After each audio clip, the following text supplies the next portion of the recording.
મંદિરમાં બેઠો કોઈ કહે આકાશે છે, કોઈ કહે મંદિરમાં બેઠો, કોઈ કહે આકાશે છે। હું તો કહું છું જીવન દાતા મારા શ્વાસે શ્વાસે છે। હું તો કહું છું જીવન દાતા મારા શ્વાસે શ્વાસે છે। સુખમાં મારી સંગે રમતો, દુઃખના પણ ગાતો ખમતો, સુખમાં મારી સંગે રમતો, દુઃખના પણ ગાતો ખમતો, સત્ય સનાતન મુકામ એનો વિશ્વ તણા વિશ્વાસે છે।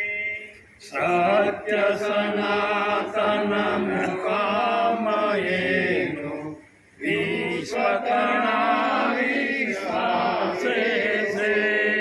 હું તો કહું છું જીવન દાતા મારા શ્વાસે શ્વાસે છે।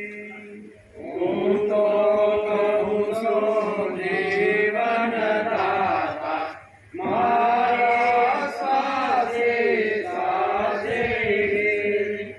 જગ આખું મુજને તર છોડે, એના મુજથી નાતો તોડે, જગયાખું મુજને તરસોડે, એના મુજથી નાતો તોડે, ઉનાતમાં તક સદાય મારું છોટે સર્જક સાથે છે। ઉન્નત માર્ગ સદાય મારો છોટી સર્જક સારે છે। હું તો કહું છું જીવન દાતા મારા શ્વાસે શ્વાસે છે। હું તો કહું છું જીવન દાતા મારા શ્વાસે શ્વાસે છે।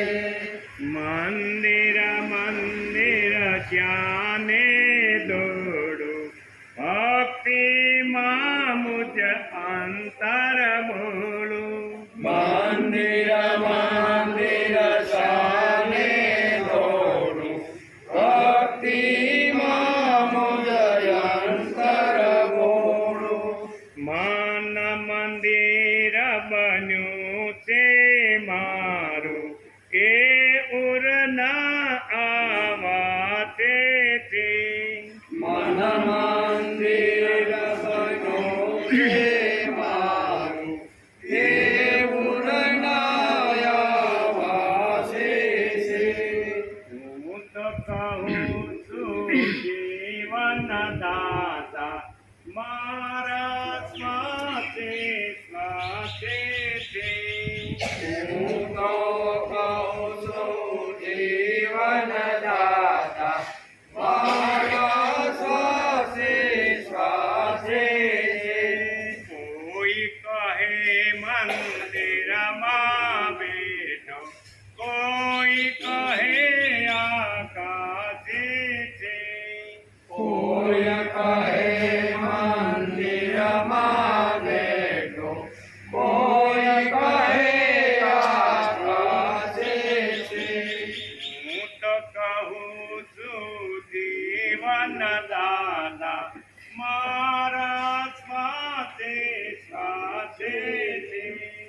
હું તો કહું છું જીવન દાતા મારા શ્વાસે શ્વાસે છે।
ખેંચી લીજો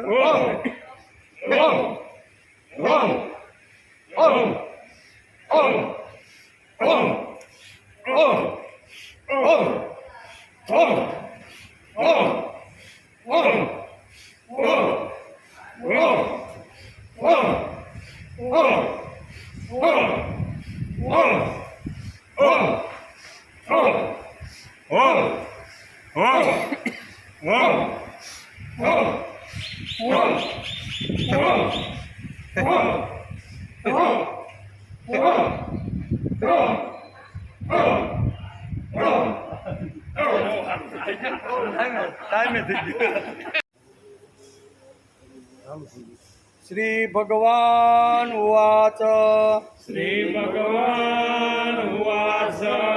पार्थनेवेहनामोऽत्र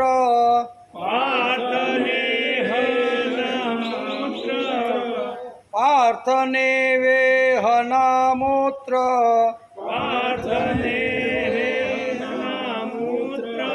विनाशस्य च विद्यते विनाशस्य विद्यते विनाशस्तस्य विद्यते विनाशस्य विद्यते पार्थनेवेहनामोऽत्र विनाशस्तस्य विद्यते पार्थनेवेहनामोऽत्र विनाशस्तस्य विद्यते न हि कल्याणकृत् कच्चित् न हि कल्याणकृतचित् न हि कल्याणकृत् कच्चित् न हि कल्याणकृतचित्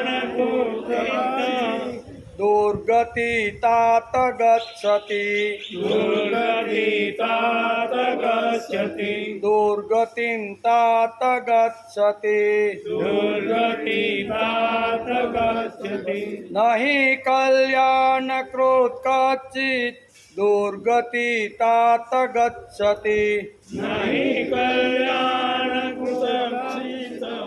दुर्गतितात गच्छति पार्थनेवेहनामोऽत्र विनाशस्य विद्यते न हि कल्याणकृत् कच्चित् दुर्गति तात गच्छति पार्थनेवेहनामोऽत्र विनाशस्य विद्यते न हि कल्याणकृतचित् दुर्गतितात गच्छति प्राप्य पुण्यकृतं लोकान् पुण्यकृता लोका નો છે ને અહીંયા ન અડધો થઈ જાય એટલે સંધિ છૂટી પડશે પાપ્ય પુણ્ય કૃતા લોકાન પાપ પુણ્ય કૃતામ લોકાન ઈશિત્વા શાશ્વતી સમા ઈશિત્વા શાશ્વતી સમા પ્રાપ્ય પુણ્ય કૃતમ લોકાન ઉષિત્વા શાશ્વતી સમા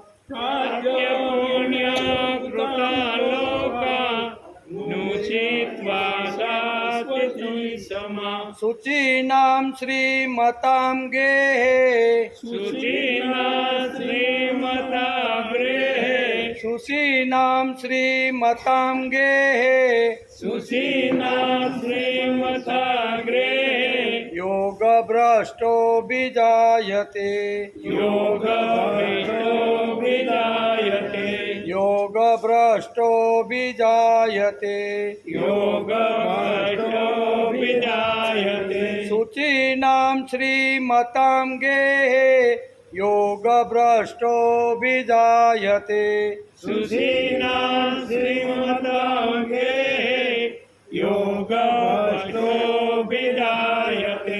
પ્રાપ્ય પુણ્ય કૃતમ લોકાન ઉષિતા શાશ્વતી સમા શુચિનામ શ્રીમતામ ગેહે योगभ्रष्टोऽभिजायते प्राप्य पुण्यकृता लोकं नुषित्वा शाश्वती समा सुखिना श्रीमताङ्गे योगभ्रष्टोऽभिजायते 40-41 સાથે શ્રી ભગવાન ઉવાચ પાર્થને વેહનામોત્ર વિનાશસ્ય વિદ્યતે નહીં કલ્યાણકૃત કચ્ચિત દુર્ગતિ તાત ગચ્છતિ પ્રાપ્ય પુણ્યકૃતા લોકાન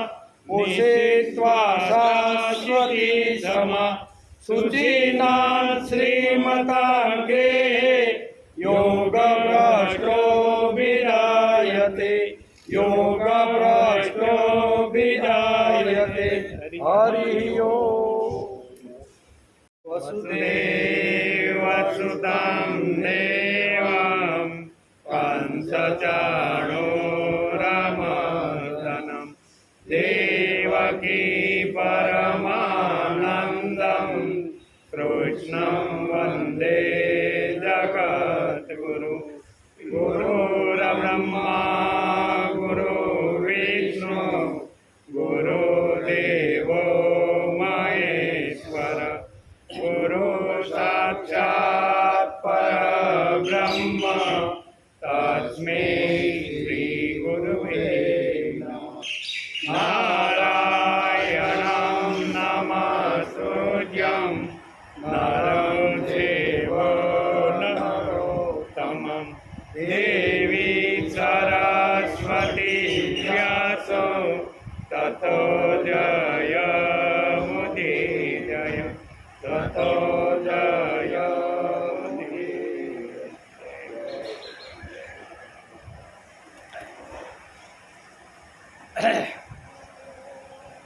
પાર્થને વેહનામોત્ર વિનાશસ્ય વિદ્યતે નહીં કલ્યાણકૃત કચ્ચિત દુર્ગતિ તાત ગચ્છતિ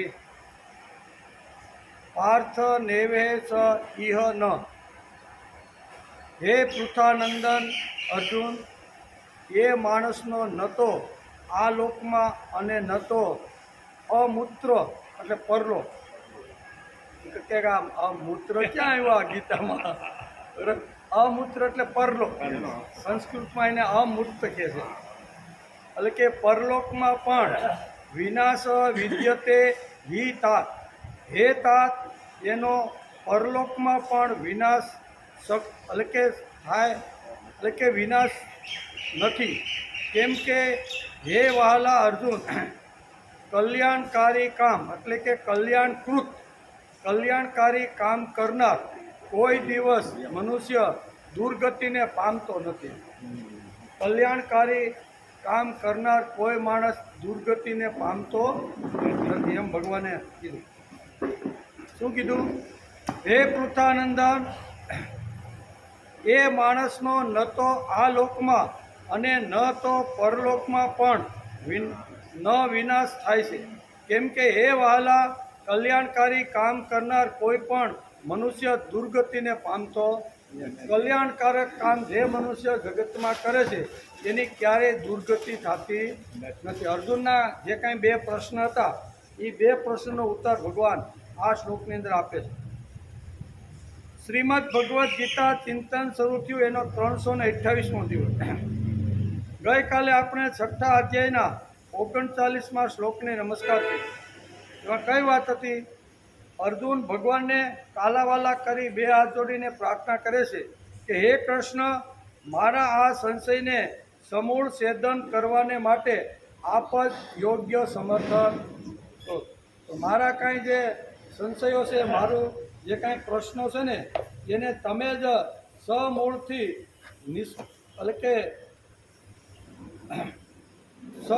એટલે કે સમૂળ છેદન કરવાને માટે યોગ્ય છો. આપના વિના બીજા કોઈ આ સંશયનું છેદન કરનાર મળવો અસંભવ છે, સંભવ નથી. બરાબર? તમારા જેવો છેદન કરનાર કોઈ નથી. શ્રીમદ ભગવદ્ ગીતા એક અવલૌકિક ગ્રંથ છે.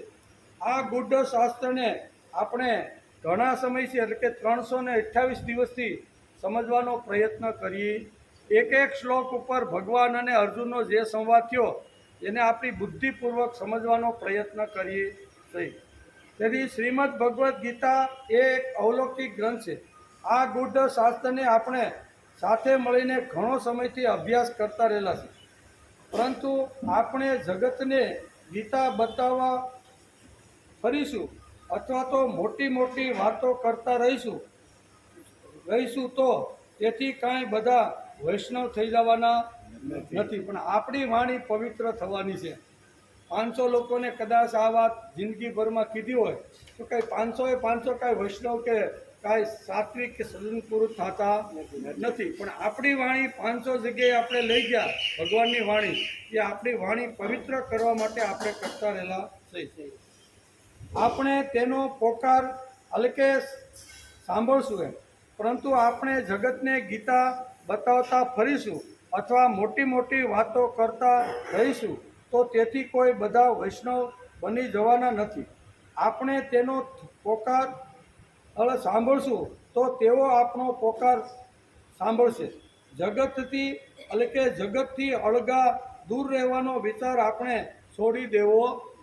જગતથી દૂર રહેવાનો અળગો વિચાર માણસે છોડી દેવો જોઈએ. બધાની સાથે હળી મળી અને કોઈને કોઈની પાસે કંઈક તો સારી વાતો હોય જ છે, તો એ સારી વાતોનો સ્વીકાર કરી અને હળી મળીને રહેવાનો પ્રયત્ન કરવો જોઈએ. એમ શ્રીમદ ભગવદ્ ગીતા આપને સમજાવે.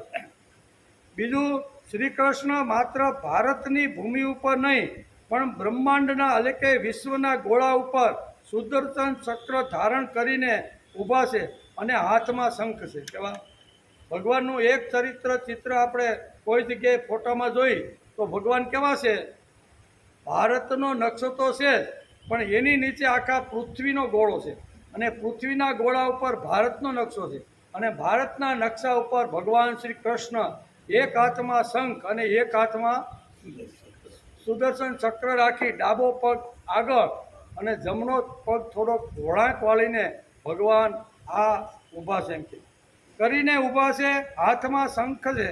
આવું ચિત્ર આંખની સામે નિર્માણ કરો તો ફક્ત એટલે કે દ્વારકાધીશના કે ગોકુળ વૃંદાવનના કે મથુરાના નહીં પણ તેઓ સમસ્ત વિશ્વના ગુરુ દેખાશે. વૃંદાવનના નહીં, મથુરાના નહીં, દ્વારકાના નહીં, પણ એક ચિત્ર આંખ બંધ કરીને જ્યારે આપણે ઊભું કરી કે પૃથ્વીના ગોળા ઉપર અહીંયા ભગવાન ઊભા છે, ભારતનો નકશો છે, ભારતમાં જન્મા, તેથી પૃથ્વીના ઉપર ભારતનો આવો નકશો રાખીને એના ઉપર ભગવાન એક હાથમાં શંખ અને એક હાથમાં ચક્ર રાખી ડાબો પગ આગળ જમણા પગને થોડોક વળાંક રાખીને ભગવાન ઊભા છે. આમ આંખ બંધ કરીને જો લાગશું ને તો ફક્ત આપણે દ્વારકાનો, ગોકુળનો કે મથુરાનો કૃષ્ણ નહીં પણ વિશ્વભર લાગશે. કેવો? આખા વિશ્વને સંભાળવાવાળો, ઉત્પન્ન કરવાવાળો અને જરૂર પડે તો આવી તો પ્રલય કરવાવાળો ભગવાન આપણે આ ચિત્રમાં આપણે દેખાશે.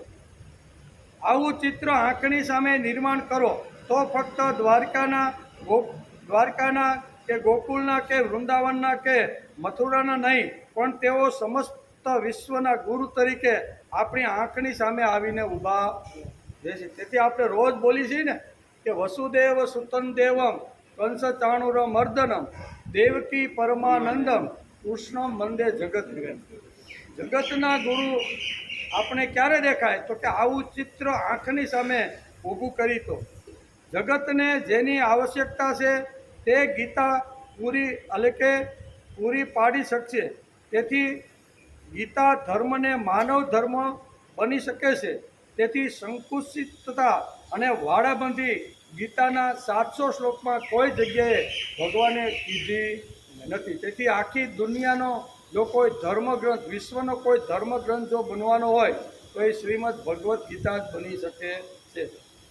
વિજ્ઞાને માત્ર હલકે ધ્વંસ કાર્ય નથી કીધું.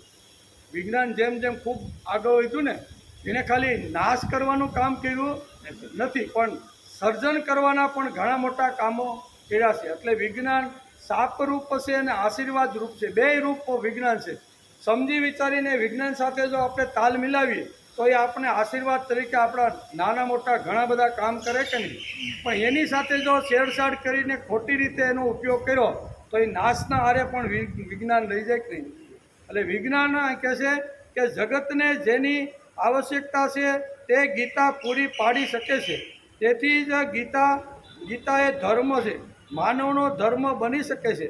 અને વિજ્ઞાને માત્ર ધ્વંસ કાર્ય નથી કર્યું, અનિષ્ટની સાથે સાથે ઇષ્ટ કાર્ય પણ વિજ્ઞાને સમાજની સામે મૂકી દીધું છે. આપણે બધાને ખબર છે કે આજથી ઘણા વર્ષો પહેલાંનો આપણે જો વિચાર કરીએ અને આજનો વિચાર કરીએ તો વિજ્ઞાને આપણે ઘણું બધું આપી દીધું છે. તેથી વિજ્ઞાન માત્ર ધ્વંસ કાર્ય નથી, સારા માટે કે નરસા માટે વિજ્ઞાને જગતને એક કર્યું છે.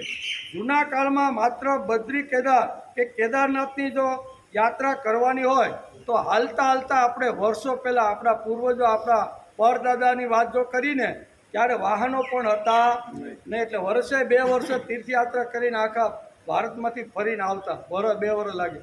ત્યારે પગપાળા બધું થતું હોય. કેદારનાથની યાત્રા કરવી હોય, ભગવાન શિવને જો નમસ્કાર કરવા માટે હિમાલયમાં જવાનું હોય તો વર્ષો વીતી જતા. ત્યારે હાલતા હાલતા પગપાળા દરરોજ 10-15 કિલોમીટર અંતર કાપતા હળવે હળવે પોરો ખાતા આવી રીતના વર્ષોના વર્ષો વીતે ત્યારે પાછા આખા ભારતની યાત્રા કરીને પાછા ઘરે આવતા હતા. તેથી આજે એટલે કે એક કર્યું છે. જૂના કાળમાં માત્ર બદ્રી કેદાર કે કેદારનાથની યાત્રા કરતા હતા અને ચાલતા ઘણો સમય લાગતો હતો. આજે હેલિકોપ્ટરની મદદથી અહીં સુરતમાંથી ઉપડ્યા અને હાન થાય 2 જગ્યાએ હેલિકોપ્ટરની યાત્રા કરીને પાછા સુરતમાં હાનનું ભોજન કરે કે નહીં. સવારે નાસ્તો કરીને ગયો હોય હેલિકોપ્ટરમાં આખા હિમાલયમાં ફરી આવે, હેલિકોપ્ટરને દરેક જગ્યાએ ઉતારે, દર્શન કરે અને પાછી ત્યાંથી ફ્લાઇટને વેતી મૂકે ને પાછા સુરતમાં બપોરે ભોજન કરી. આટલી ઝડપથી વિજ્ઞાન આગળ વધ્યું છે. એટલે વિજ્ઞાન સારું કે નહીં? વિજ્ઞાન જો એનો સમજીને ઉપયોગ કરવામાં આવે તો વિજ્ઞાને માનવ જાતને ખૂબ જ બહુ ઘણી બધી સવલતો આપી દીધી છે. ખોટો ઉપયોગ કરી તો અનિષ્ટ અને સદુપયોગ કરી તો ઇષ્ટ. બરાબર, આ બંને વાતો વિજ્ઞાને આપેલી છે. વિજ્ઞાન તાર, ટેલિફોન, ટેલિવિઝન, વિમાન વગેરે શોધથી જગતનું અંતર ઘટી ગયું કે નહીં? અમેરિકા પહેલાં જવું પડતું તો શું કહેવાય, જહાજમાં બેસીને જવું પડે, 2-4 મહિના દરિયો ખૂંદતા એ અમેરિકા પહોંચે. આજે અમેરિકા જવાનું હોય અહીં મુંબઈથી સવારે 2 તો 12 કલાક કે 10 કલાકમાં 6000 કિલોમીટરનું અંતર કાપી અને અમેરિકા પહોંચાડી દે કે નહીં? વિજ્ઞાને આ કર્યું છે.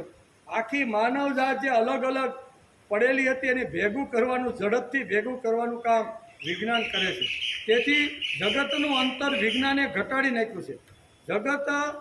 જગત પર વિજ્ઞાનનો આ ખૂબ જ મોટો ઉપકાર છે. વિજ્ઞાને તો પોતાનું કાર્ય કર્યું, હવે જ્ઞાને પોતાનું કામ કરવાનું બાકી છે. વિજ્ઞાને તો પોતાનું કામ કર્યું, હવે જ્ઞાને પણ આ કામ કરવાનું છે. તેથી અર્જુનના જે કાંઈ પ્રશ્ન હતા એનો જ્ઞાનથી ભગવાન આ 40મા શ્લોકની અંદર અર્જુનને ઉત્તર આપે છે. અર્જુનના મનની અંદર બરોબર જ્ઞાન, એની બુદ્ધિમાં બરોબર જ્ઞાન થસી જાય અને એને લાગે કે ના, મેં પૂછેલા પ્રશ્નનો જવાબ યોગ્ય મને મળી ગયો. એ જ્ઞાનની જરૂર છે. વિજ્ઞાને તો આપણે ઘણું બધું આપી દીધું, આખી દુનિયાને એક કરી નાખી, મુઠ્ઠીમાં બાંધી દીધી. આ મુઠ્ઠી ખોલો તો આખી દુનિયા તમને એમાં દેખાય છે કે નહીં? નાનો એવો મોબાઈલ ખોલો, સમય પહેલાં ઓર્ડર આપવો પડે અને એ વળી પાછી એ સમયે આવે અને 2-5 કલાક નાચગાન કરીને વહી જાય. બરાબર, આજે એને સાંભળવું હોય તો શું કરવું પડે? બટન દબાવો એટલે ગાનેવાલી આવી જાય. હવે રાજા રજવાડાની અંદર પણ આ હતું, પણ વિજ્ઞાને શું કર્યું ભાઈ? રાજા રજવાડાને પણ ઘણો સમય માટે રાહ જોવી પડતી હતી અને ઘણા સમયે એને આવી રીતનું નૃત્ય સાંભળવા કે જોવા મળતું હતું. આજે નૃત્ય જોવું અને સાંભળવું એટલે શું થાય? બટન દબાવો એટલે નૃત્યાંગના સામે આવીને ઊભી. આ વિજ્ઞાને કામ કર્યું છે. વિજ્ઞાને વિજ્ઞાનનું કામ તો કર્યું છે, પણ એ વિજ્ઞાનની અંદર જ્ઞાન જો થોડુંક ભળી જાય ને તો સોનામાં સુગંધ ભળી જાય છે. તેથી વિજ્ઞાનની જે કાંઈ વાતો હતી, મનની જે કાંઈ સંશયો હતા ને એ અર્જુને ભગવાનને પૂછી લીધા અને પછી ભગવાન હળવેકથી એના બે જે પ્રશ્નો હતા ને એનો આ 40મા શ્લોકની અંદર ભગવાન પોતે ઉત્તર આપે છે. હું ઉત્તર આપ્યો ભગવાને? પાર્થને વેહનામોત્ર વિનાશસ્ય વિદ્યતે નહીં કલ્યાણ કૃત કચ્છિત દુર્ગતિ તાત ગચ્છતિ. શ્રી ભગવાન બોલ્યા, હે પાર્થ, એ માણસનો ન તો આ લોકમાં વિનાશ થાય છે, કારણ કે એને સંશય હતો ને કે જે કર્મયોગી છે અને સંસારનો દોર તૂટી ગયો છે અને કર્મયોગ કરતો કરતો બ્રહ્મ પથી એટલે બ્રહ્મ એટલે કે તમારી પાસે આવવાનો પ્રયત્ન કરે છે પણ હજી પહોંચ્યો નથી. તો એ જેમ ત્રિશંકુની જે સ્થિતિ થાય એવી સ્થિતિ તો આ સાધકની નથી ને. આ પ્રશ્ન અર્જુનનો હતો. એટલે ભગવાન એના પ્રશ્નના ઉત્તરમાં કહેશે, ભગવાન બોલ્યા કે હે પાર્થ, એ માણસનો ન તો આ લોકમાં વિનાશ છે. હું કારણ કે અર્જુને કીધું ને કે ભગવાન આવો સાધક જ્યારે સાધના કરે છે બંને બાજુના તંતો તૂટી જાય છે ત્યારે એની હાલત તો ખૂબ ખરાબ થાય છે. એટલે એનો વિનાશ તો ભગવાન 100% નક્કી છે. ભગવાન કે એનો વિનાશ થતો નથી. કોણ ગેરંટી આપે છે? ભગવાન ગેરંટી આપે છે. એ માણસનો ન તો આ લોકમાં વિનાશ છે કે ન પરલોકમાં. આ લોકમાં વિનાશ નથી અને પરલોકમાં. કારણ કે અર્જુને કીધું કે આ લોકમાંથી સગા સંબંધીએ એનો સંસાર સાથેનો જે તાર છે ને એ તોડી નાખ્યો છે, એટલે આ લોકમાંથી ફેંકાઈ ગયો, નાયત બારો વહી ગયો. અને બ્રહ્મ પતિ એટલે બ્રહ્મ એટલે ભગવાન, ભગવાન તરફ આવવા માટેની દોટ મૂકી છે પણ હજી તમારી સુધી પહોંચી શક્યો નથી. એટલે આની સ્થિતિ કેવી છે? આ તો મરવાનો જ ને. આ કોઈ ત્યારે ભગવાન કે એની દુર્ગતિ થતી નથી, એમ ભગવાને આ શ્લોકમાં કીધું. કેમ કે હે વહાલા અર્જુન, આત્મ ઉદ્ધાર માટે અર્થાત ભગવત પ્રાપ્તિ અર્થે કર્મ કરનાર કોઈ પણ મનુષ્ય દુર્ગતિને પામતો નથી. આ શ્લોકની અંદર ભગવાને અર્જુનને આ જવાબ આપી દીધો. કેમ કે ગયા 3 શ્લોકમાં અર્જુને ભગવાનને શંકા પૂછી છે કે હે પ્રભુ, પૂર્ણ શ્રદ્ધાળુ સાધક પૂર્ણ શ્રદ્ધાળુ છે, જેને તમારા ઉપર વિશ્વાસ છે અને તમારા માર્ગે જવા માંગે છે, પણ મહેનત ઓછી પડે છે, જેના સાધનો લૂલા લંગડા થઈ ગયા છે, કારણ કે હવે ઇન્દ્રિયો કામ કરતી નથી. આંખે હુજવાનું થોડું ઓછું થઈ ગયું, કાને સાંભળવાનું આવી રીતનું ઓછું થઈ ગયું, જોવાનું ઓછું થઈ ગયું, હાલવાનું ઓછું થઈ ગયું. અને એ જ્યારે તરબાણીઓ લઈને ભગવાન તમારી સાથે તમને મળવા માટે જ્યારે બેસે છે ને ત્યારે એના અંગો કામ કરતા નથી, શિથિલ થઈ જાય છે. કહેવાય શિથિલ શબ્દો અર્જુને વાપર્યો છે. તો કે આવા શિથિલ થયેલા માણસની અધોગતિ તો થતી નથી ને. હવે એનાથી તમારી સાથે અહીંયા શું કહેવાય મળવાનો એને સમય એટલે મળવાનો પ્રયત્ન કરે છે પણ ઇન્દ્રિયો કામ કરતી નથી. તેથી જે પ્રયત્નશીલ હોવા છતાં જેના પ્રયત્નો ટૂંકા પડે છે, જે માણસ પ્રામાણિક અને શ્રદ્ધાવાન છે, એ તમારા રસ્તે આવતા એ એટલે કે અહીંયા શું કહેવાય તમારા માર્ગે આવતા એ એવો શબ્દ બોલતો નથી પામતો ને, પણ નિશ્ચિત ધ્યેય પૂરું કરી શકતો નથી. આકાશમાં ઉડવા માટે અને પરમાર્થના રસ્તે ચાલવાવાળા માટે જરૂરી નિશ્ચલ મન અને વ્યવસાયાત્મિક બુદ્ધિરૂપીની જે 2 પાંખો છે જેને મળી નથી, આવા માણસની શું સ્થિતિ થાય? આ અર્જુનનો પ્રશ્ન હતો. એટલે અર્જુનના પ્રશ્નનો ભગવાન અહીં બહુ સરસ રીતે જવાબ આપે. આવા માણસે ઈહલોક છોડ્યો છે અને પરલોકમાં હજી પ્રતિષ્ઠા મળી નથી, ઈહલોકના નાદમાં પડ્યો નથી અને છતાં પરલોક સુધી પહોંચ્યો નથી. આવી રીતની તેની સ્થિતિ થઈ છે. તેથી આવા 2 પ્રશ્નોનો જવાબ ભગવાન અહીં 40 શ્લોકની અંદર એના જે 2 મહત્વના જે પ્રશ્નો હતા ને એ મહત્વના પ્રશ્નનો જવાબ અહીંયા અર્જુનને ભગવાન આ 40મા શ્લોકની અંદર આપે છે. 40મા શ્લોકમાં આપે છે, કર્તૃત્વવાન પ્રયત્નશીલ પણ અયશસ્વી સાધકની ભૂમિકા અર્જુન 3 શ્લોકમાં ભગવાનની સામે રજૂ કરી. એમ અતિ સુંદર પણ થોડા શબ્દોમાં પોતાનું એટલે કે હૃદગત એટલે હૃદય, મનોમન અને મનોગત અર્જુને વ્યક્ત કર્યું છે. ભગવાનને 2 હાથ જોડીને 39 શ્લોકમાં કાલાવાલા કરીને કીધું કે તમારા સિવાય મારા મનનો જે સંશય છે ને એ કોઈ સેધી શકવાનું નથી.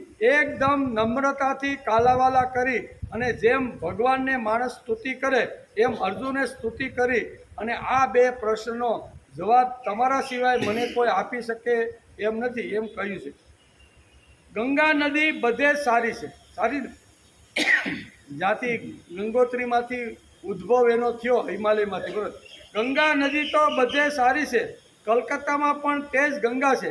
પણ ઋષિકેશ, હરિદ્વાર, કાશી, પ્રયાગ જેવી કેટલીક જગ્યાઓ અતિ પવિત્ર માનવામાં આવે છે. ગંગા તો પવિત્ર છે જ.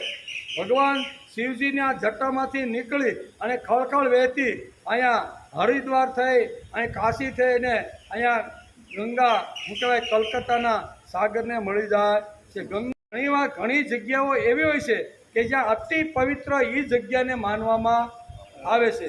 દાખલા તરીકે ઋષિકેશ આપણે જઈએ તો એ ખળખળ વહેતું શુદ્ધ અને પવિત્ર પાણી જોયા પછી ગંગામાંથી બહાર નીકળવાનું મન થતું નથી. હરિદ્વાર આવી, કાશી જાય, અહીંયા પ્રયાગની અંદર જાય, આ બધી જગ્યાએ ઘાટો બાંધી અને ગંગાનું ખૂબ જ મહત્ત્વ છે. પણ એ જ ગંગા ધીમે ધીમે 1600 કિલોમીટરનું અંતર કાપી અને જ્યારે અહીંયા ગંગા સાગરને અહીંયા કલકત્તામાં મળે છે ને ત્યારે ગંગાનું શરણામત શું પાણીમાં નાહવા જેવું કે એનું પાણી જોવા જેવું પણ રહેતું નથી. આવું છે કે નહીં? જે કલકત્તા ગયા છે એને ખબર હશે કે ગટર થઈ ગઈ અને રોડ ધોવામાં પણ કામ લાગતું નથી. આવું પાણી છે કે ગંગા તો છે જ. ગંગા તો ગંગોત્રીમાંથી સુંદર મજાનું પવિત્ર દિવ્ય આવી રીતનું શુભ્ર પાણી સાથે વહેતી થઈ છે. પણ અમુક જ સ્થળો એવા છે કે જ્યાં બેઠા પછી આરતી કરી શકીએ, કીર્તન કરી શકીએ, કાલાવાલા માના કરી શકીએ એવા ઘણા બધા સ્થળો છે જે ઋષિકેશ છે, હરિદ્વાર છે, પ્રયાગ છે અથવા કાશી છે. આવા ક્ષેત્રોની અંદર ગંગા અતિશય પવિત્ર આપણે જોવા મળે છે. તેથી કહે છે ગંગા નદી બધે જ પવિત્ર છે. કલકત્તામાં પણ તે જ ગંગા છે. પણ ઋષિકેશ, હરિદ્વાર, કાશી, પ્રયાગ જેવી કેટલીક જગ્યાઓ અતિશય પવિત્ર છે. આવા સંગમ પર તેનું પાવિત્ર વધે છે. તેમાં ગીતા આખી પવિત્ર છે. ગીતા આખી સારી છે, એમાં કાંઈ ઘટે એવું નથી. દરેક શ્લોકનો આપણે અભ્યાસ કરતાં કરતાં આપને ખબર છે કે ગીતા પવિત્ર છે. ગીતાનું પાવિત્ર્ય ખૂબ છે. તેમ ગીતા ગંગા આખી સારી છે. પણ કેટલીક જગ્યાએ ઘાટ બાંધીને એની ઉપર આપણે બેસવાનું મન થાય. ગીતાના બધા શ્લોકો પવિત્ર છે. પણ કેટલાક શ્લોકો એવા છે કે જેના ઉપર ઘાટ બાંધીને માણસને અંદર નાહી જ રાખવાનું મન થાય છે. ઘાટ બાંધીને સ્નાન કરવાનું મન થાય છે. તેમ ગીતાના બધા શ્લોકો પવિત્ર છે, દિવ્ય છે, માણસને ઉત્કૃષ્ટ બનાવે તેવા છે કે જે સતત વાગોળતા રહીએ, ચૂસતા રહીએ એવા શ્રીમદ ભગવદ્ ગીતાના બધા શ્લોકો છે. પણ શ્રીમદ ભગવદ્ ગીતામાં આ પ્રકારના જે શ્લોકો છે તેમાંનો આ 40 નંબરનો શ્લોક છે. જે ગંગાના અલગ અલગ ઘાટ ઉપર હરિદ્વાર હોય કે ઋષિકેશ હોય કે પ્રયાગ હોય, અલગ ઘાટ ઉપર નાહવાનો જે આનંદ માણસ જે લૂંટી રહ્યો છે, બરાબર ને? ગંગા તો પવિત્ર છે જ, પણ ગીતા ગંગાની અંદર આ 40મો શ્લોક પણ અહીંયા ઘાટ ઉપર બેસીને સ્નાન કરવા ને વારંવાર વાગોળવા જેવો છે. તેથી શ્રીમદ ભગવદ્ ગીતાના આ પ્રકારના જે શ્લોકો છે તેમાંનો આ એક શ્લોક 6ઠ્ઠા અધ્યાયના 40મો શ્લોક છે. જે સતત વાગોળતા રહી એ એવો શ્લોક. સતત એમ થાય કે વાગોળતા રહી ભગવાનના મુખારવિંદમાંથી બુદ્ધિયુક્ત વિચાર અહીંયા અર્જુનને પોતાના સંશયનો જવાબ આપે છે. જેમાં ભગવાન અર્જુનને જવાબ આપે છે કે પાર્થ નૈવેહ ના મૂત્ર વિનાશસ્યત વિદ્યતે. ભગવાને પ્રથમ જ જે સંશય અર્જુને ભગવાનની સામે અહીંયા 39મા શ્લોકમાં હાથ જોડીને કાલાવાલા કરીને કીધો કે મારા સંશયને સેદવા માટે તમે એક જ યોગ્ય છો. ત્યારે ભગવાન કહે છે, શું કહે છે? પાર્થ નૈવેહ નામૂત્ર વિનાશસ્ય સ વિદ્યતે. ઇહ એટલે અહીંયા અને અમૂત્ર એટલે પરલોક. કેવું? અમૂત્ર શબ્દ અહીં શંકુ છે, એનો અર્થ થાય છે પરલોક. આ શ્લોકમાં અર્જુને ભગવાનને જવાબ આપે છે કે હે પાર્થ, પ્રયત્નશીલ, શ્રદ્ધાવાન, અયશસ્વી આવો જે જીવ છે તેનો ક્યારેય કોઈ દિવસ વિનાશ થતો નથી. મારા રસ્તે આવવા માટે જગતમાંથી કદાચ ફેંકાઈ ગયો છે, પણ મારા સુધી આવવા માટે જે પ્રયત્નશીલ જે ભાવિકનો જે સાધક છે ને એનો ક્યારેય વિનાશ થતો આ લોકમાંય પણ નહીં. અર્જુનને સંશય છે ને કે અહીંયા સંસાર સાથેના બધા જ સાધકે વ્યવહાર તોડી નાખ્યા છે. સાધકે તોડ્યા નહીં, સંસારે તોડી નાખ્યા કે તું અમારા માયલો નહીં, તું નાતની બહાર સોય. એટલે સંસારની અંદર પણ જેના તંતુઓ તૂટી ગયા છે. એટલે અર્જુનનો સંશય છે કે સંસારે એટલે કે સંસારમાં જેનો સ્વીકાર થયો નથી આવો સાધક તો અહીંયા મર્યા પછી તો દુર્ગતિને નહીં પામે ને. ત્યારે ભગવાન કહે છે કે ભલે સમાજ સાથેના બધા તંતુઓ એના તૂટી ગયા છે, પણ આવા સાધકનો ક્યારેય વિનાશ હું થવા દેતો નથી, એમ કહે છે. હે પાર્થ, પ્રયત્નશીલ, શ્રદ્ધાવાન, અયશસ્વી. હું અર્જુનને આગલા શ્લોકમાં આવ્યું કે આવો અયશસ્વી સાધકની હાલત ભગવાન કેવી થાય? તો ભગવાન કે કદાચ આવો તું એમ માનતો હોય કે સમાજ સાથેનો તાર આ સાધકનો તૂટી ગયો છે, તેથી અયશસ્વી સમાજમાં થઈ ગયો છે, સમાજમાં અયશસ્વી થયો નથી, એમ કે એટલે કે આવો જે જીવ છે તેનો વિનાશ ક્યારેય થતો નથી. ભગવાન હાંકા મારે છે કે હે તાત.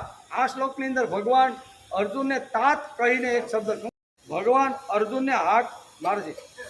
હાંકા મારીને કહે છે કે હે તાત, હે અર્જુન, કલ્યાણનું કામ કરનાર કોઈ માણસ દુર્ગતિને પામતો, કલ્યાણકારી કામ કરનાર કોઈ પણ વ્યક્તિ હોય એ સારું કામ કરતો હોય બરોબર તો એનો ક્યારેય વિનાશ થતો નથી.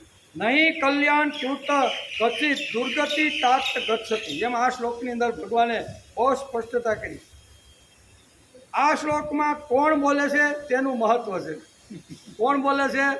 ભગવાન બોલે છે. ભગવાન બોલે એનું મહત્વ હોય. આપણા જેવા ઘણી વાર બકબક કરે પણ કે દાવા દઈને અમને ખબર છે બરોબર ને. એક ઓલું ઘણી વાર જોક્સ નથી કરતા ઓલા જે અને પોલીસની ઓલે 4 રસ્તા પડતા હોય ને ત્યાં એની ડ્યુટી અડધો પોણો કલાક, કલાક, 2 કલાક જે કાંઈ નક્કી કર્યા હોય ને એ સમય દરમિયાન એ ઊભો રહે.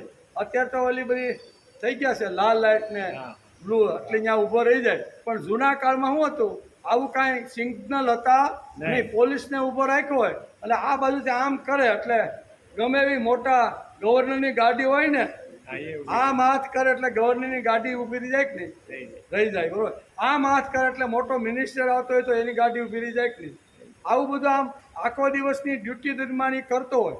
એટલે એ ઘેરે આવે છે, ઘેરે આવે તો ડ્યુટી પૂરી થઈ ગઈ એટલે ઘરવાળીને જૂના કાળની આ બધી વાતો છે. પાણી ભરવાનું થોડુંક પાણીયારું દૂર હોય, કાં તો કૂવે જવું પડે ને કાં તો નદીએ જવું પડે. એટલે એ પાણી ભરવા માટે તૈયાર થઈ અને આ ભાઈ તો બરાબર ડ્યુટી પૂરી કરીને આવે છે અને એને તરસને થોડીક આમ તેમ થોડું ઘણું લાગેલું હોય છે. એટલે એને એમ થાય છે કે મારી પત્ની થોડીક વાર જો મને આ થોડુંક આપે તો સારું. એમ કરીને ઓલીને બરાબર કાંખની અંદર હાંડો અને ગાગર લઈ અને પાણી ભરવા જવાનો ટાઈમ અને એ બરાબર રસ્તામાં બે દરવાજામાં ભેગા થાય. એકને બહાર જવું, એકને અંદર આવવું. એટલે ઓલે ભાઈ કે ભાઈ મારે પાણી એ કે હમણાં આવું. એ કે હમણાં કેમ આવી? કે આમ આડો હાથ કર્યો. શું કીધું? ઓલી ટેવ હતી ને એ કે હમણાં એ કે પાણી ભરીને આવું ને પછી તમને હમણાં 5 મિનિટમાં તમને જે કાંઈ શરબતી પાઈ દઉં. એ કે નહીં મને અત્યારે જોઈ છે. એ કે નહીં, એ કે એ બેનો થોડોક 2 મિનિટ આમ તેમ વોરસાઈડ થઈ એટલે કે આ એમને તો હારવાની નથી. એટલે આમ કર્યું, આમ ઓલી પત્ની આમ કર્યું અને વેતી થઈ ગઈ. શું કર્યું? શું કર્યું? ઓલા ભાઈ આમ કર્યું. એટલે ગવર્નરની ગાડી જો અટકી જતી હોય તો આ તો મારી પત્ની છે એટલે એ તો અટકી જવી જોઈએ કે નહીં? પણ એને શું કર્યું? ઘરવાળી આમ કર્યું. એટલે નીચે હાલે ન્યા તારું બધું શું કે છે એ બધું તારું ન્યા હાલે આય નહીં. તેથી આંખ કોણ મારે છે? ભગવાન. ભગવાનની આંખ છે બરોબર ને. એ 4 રસ્તા ઉપર ઊભો રહેતો હોય ત્યારે એની આંખ બરોબર છે, પણ એ જ આંખ જો ઘરમાં મારે તો હાલે નહીં. તેથી ભગવાન આંખ મારે છે કે હે તાત અર્જુન, કલ્યાણનું કામ કરનાર કોઈ દિવસ માણસ દુર્ગતિને પામતો. આ ભગવાનના મુખારવિંદમાંથી નીકળેલી વાણી છે. આપણને શ્રીમદ ભગવદ્ ગીતા શા માટે ગમે છે?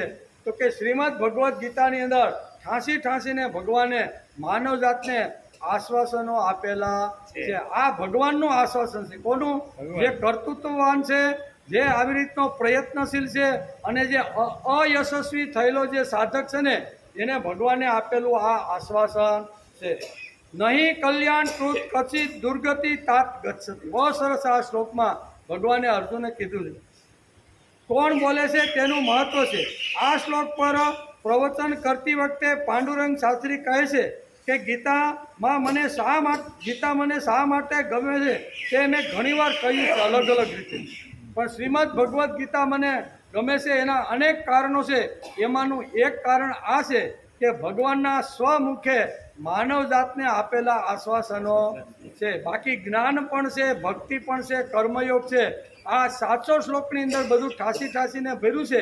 એ તો મને ગમે છે, પણ વધારે ગમવાનું જે કારણ એ છે કે ભગવાન શ્રી કૃષ્ણે માનવ જાતને ડગલે ને પગલે જ્યારે થાક્યો હોય, કંટાળ્યો હોય, નિરુત્સાહી થયો હોય, રસ્તો ક્યાંય મળતો ન હોય, અંધારામાં અટવાયો હોય ને, ત્યારે શ્રીમદ ભગવદ્ ગીતા ગમે તેવા માણસને આશ્વાસન આપી અને બહાર કાઢવાનો પ્રયત્ન કરે છે. તેથી આ શ્લોક પર પ્રવચન કરતી વખતે શાસ્ત્રીજી ઘણીવાર આ કહે છે. બીજા ઘણા સુંદર ગ્રંથો છે. શું ગીતા તત્વજ્ઞાનનો ગ્રંથ છે તેથી સારો છે? ઘણા ગ્રંથો તત્વજ્ઞાનથી ભરેલા છે. મોટા ગ્રંથોનો જો આપણે અભ્યાસ કરીને તો ઘણા બધા ગ્રંથો એવા છે કે જે તત્વજ્ઞાન અને જ્ઞાનથી ભરેલા છે, ભક્તિથી ભરેલા છે, કર્મયોગથી ભરેલા છે. પણ છતાંય શ્રીમદ ભગવદ્ ગીતા ગમે એનું કારણ શું છે કે એની અંદર આ બધી જ વાતો તો છે, તત્વજ્ઞાન પણ છે, કર્મયોગ પણ છે, ભક્તિ પણ છે, અને આવી રીતે જ્ઞાનથી ભરેલા. પણ એની અંદર વધારાની વિશેષતા વાત એ છે કે ભગવાન શ્રી કૃષ્ણે પોતાના મુખમાંથી અહીંયા સામાન્ય લોકોથી માંડી અને તત્વ સુધી પહોંચેલા લોકોને આશ્વાસન આપેલું છે. તત્વજ્ઞાનને કારણે પોતાની મહત્તા છે તેમ નહીં, ભક્તિ સમજાવવાવાળા ઘણા ગ્રંથો છે અને કર્મયોગ સંભાળવા પણ ઘણા ગ્રંથો છે. ઘણા કહે છે કે ગીતા સંન્યાસીએ વાંચવી જોઈએ, જરૂર વાંચે. એમાં આપણી ના શાસ્ત્રીજી કે ભાઈ વાંચે એનો કાંઈ વાંધો નથી. ગીતા તો માનવ માત્ર માટે છે. ઘણા કહે છે કે ગીતા સંન્યાસી એ વાંચવી જોઈએ, જરૂર વાંચે, કેમ કે શંકરાચાર્ય તેના ઉપર ભાષ્ય લખ્યા છે, એટલે વાંચવાનો કોઈ વાંધો નથી. બીજી વાત, ગીતાના 4 પાત્રો આપણે જોઈએ, શ્રીમદ ભગવદ્ ગીતામાં આવતા રહેલા 4 પાત્રો જોઈએ તો 4માંથી એકેય પાત્ર સંન્યાસી નથી. બધા કેવા છે? સંસારી છે. પહેલો ધૃતરાષ્ટ્ર, ખૂબ મોટો સંસારી. ગીતાનું આ પાત્ર પહેલું પાત્ર. બીજું પાત્ર છે સંજય પણ સંન્યાસી, સંસારી. પછી આવે અર્જુનનો પણ સંસાર, અને ગીતા કહેવાળા ભગવાન શ્રી કૃષ્ણ પણ સંસારી. એટલે આ ગીતા કહેવાવાળા 4 જે પાત્રો છે ને, એ 4 પાત્રો સંસારીના છે. તેથી ગીતાના 4 પાત્રો સંન્યાસી નથી, 4 પાત્રો ગૃહસ્થીઓના છે. અમને સાંસારિક લોકોને ગીતા વાંચવી, સાંભળવી ગમે છે તેનું કારણ શ્રીમદ ભગવદ્ ગીતાની અંદર 4 પાત્રો સાંસારિકના છે, સંસારી લોકોના છે. તેથી અમને ગીતા વાંચવી અને ગીતા સાંભળવી ગમતી રહેલી છે. ભગવદ્ ગીતા અધ્યાય 6 શ્લોક નંબર 40, એમાં ભગવાન ઉવાચ, શ્રી ભગવાન ઉવાચ. આગલા 2 37-38ના જે કાંઈ સંશયો, જે કાંઈ પ્રશ્નો હતા અર્જુન, એના જવાબો આપવાનો ભગવાન શરૂઆત કરે છે. અને ભગવાને કહે જ નહીં. હું કીધું કે હે પૃથાનંદન, એ માણસનો ન તો આ લોકમાં અને ન તો પરલોકમાં પણ વિનાશ થાય છે. પરલોકમાં પણ એનો વિનાશ થતો નથી. કેમ કે હે વહાલા, કલ્યાણકારી કામ કરનાર કોઈ પણ મનુષ્ય દુર્ગતિને પામતો નથી. કલ્યાણકારી કામ કરનાર માણસ કોઈ દિવસ દુર્ગતિને પામતો નથી, એવું આ શ્લોકમાં ભગવાને કીધું. એને આપણે સમજવાનો પ્રયત્ન કરીએ છીએ. આ જગતની ઉત્પત્તિ, સ્થિતિ અને લય કરવાવાળા કોણ છે? ભગવાન. અંગ્રેજીમાં એને ગોડ કહે છે. ગોડ શું કે આ પશ્ચિમની સંસ્કૃતિ છે એની અંદર એને God oh my god oh my God આ કે ને ફિલ્મ આવ્યું તો ઓ માય ગોડ ગોડ એટલે એનો અર્થ થાય ગોડ ગ એમાં અંગ્રેજી છે જી ઓ અને ડી જીઓડી GOD જી એટલે જનરેટર અંગ્રેજીમાં ઉત્પન્ન કરનાર ઓ એટલે ઓપરેટર અને ડી એટલે ડિસ્ટ્રોયર એટલે એના આખો ઉત્પત્તિ સ્થિતિ અને લય કરવાવાળો છે એને અંગ્રેજીમાં ગોડ કે આપણી ભાષામાં આપણે એને ભગવાન કહીએ છીએ તેથી આ જગતની ઉત્પત્તિ આ જગતની સ્થિતિ અને લય કરવાવાળા ભગવાન છે બરોબર એ કરતું અકર્તું અન્યથા કરતું સમર્થ છે બધી રીતે આ ભગવાન સમર્થ છે એમ કે ભગવાનના એટલે કે ભગવાન સગુણ સાકાર બન્યા છે તેમણે ગીતામાં આશ્વાસનો આપ્યા છે કે હે દીકરાઓ ડરો નહીં હું તમારી પાછળ ઊભો તો ભગવાને આ ગીતાની અંદર આશ્વાસન આપીને કહે છે હું તમારી પાછળ ઊભો છું દીકરા તમે ડરો નહીં હું તમારી પાછળ ઊભો છું ગીતા નિર્ભયતા નિર્માણ કરે છે તેથી ગીતા આપને બધાને અને મહાપુરુષને આ ગીતા ગમે એનું કારણ છે કે ભગવાને આવા સરસ મજાના આશ્વાસનો જીવ માત્રને આપેલા છે ગીતા કહે છે તું પ્રામાણિક બન ગીતા કહે છે તું શ્રદ્ધાવાન બન અને પ્રયત્નશીલ બન તો તને ડર લાગશે નહીં આવા માણસોને એટલે કે ઈલોક કે પરલોકમાં વિનાશ કરવાની કોઈની તાકાત નથી એકવાર તું આ રીતે કામે લાગી જા તો દુનિયાના કોઈ પણ લોકોને આ તને નાશ કરવાની એનામાં કોઈ તાકાત નથી